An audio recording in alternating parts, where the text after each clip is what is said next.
কেন একজন আপাতদৃষ্টিতে স্বাভাবিক শিশু খুন করতে সক্ষম? সারা বিশ্বের শত শত বিজ্ঞানী এই প্রশ্নটি নিয়ে গবেষণা করেছেন, আর এর উত্তরটি সঙ্গে সঙ্গেই সবার জন্য অস্বস্তিকর। অধিকাংশ ক্ষেত্রেই পরিবারে কোনো ভয়াবহ ঘটনা ঘটেছিল, মারধর, অপমান, বাবা মায়ের পক্ষ থেকে সম্পূর্ণ উদাসীনতা। এমন পরিবেশে টিকে থাকার জন্য শিশুর মস্তিষ্ক নিজেকে নতুন করে সাজিয়ে নেয় এবং অন্যের কষ্ট অনুভব করার ক্ষমতা হারিয়ে ফেলে। কিন্তু এমন ঘটনাও আছে যেখানে সবকিছু ঠিকঠাকই মনে হয়েছিল। একটি ভালো পরিবার, যত্নশীল বাবা মা, তবুও শিশুটি খুব অল্প বয়স থেকেই নিষ্ঠুরতা প্রদর্শন করেছে। এটি তাদের জন্মগত বৈশিষ্ট্যগুলোর দিকেই ইঙ্গিত করে। বিজ্ঞানীরা আবিষ্কার করেছেন যে এই ধরনের কিছু শিশুর ক্ষেত্রে মস্তিষ্কের বিভিন্ন অংশের মধ্যে সংযোগগুলো ভিন্নভাবে গঠিত হয়। তাদের আনন্দ কেন্দ্রটি ঘনিষ্ঠতা এবং উষ্ণতার দ্বারা নয়, বরং অন্য কোনো প্রাণীর উপর নিয়ন্ত্রণের অনুভূতির দ্বারা সক্রিয় হয়।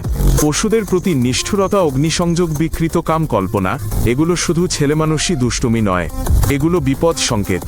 আর যখন প্রাপ্তবয়স্করা এগুলোকে উপেক্ষা করে, তখন শিশুটি এই সিদ্ধান্তে পৌঁছায় যে তাকে যা খুশি তাই করার অনুমতি দেওয়া হয়েছে।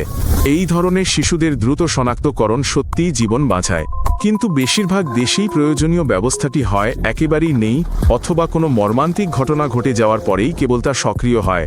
বিশেষ পরীক্ষার মাধ্যমে 6 বা 7 বছর বয়সের মতো অল্প বয়সেই বিপজ্জনক বিকাশজনিত প্রতিবন্ধকতা শনাক্ত করা যায়। সমস্যা হলো, কেউই কোনো শিশুকে এই ধরনের অবস্থার তকমা দিতে চায় না। এদিকে সময়ও বয়ে চলে।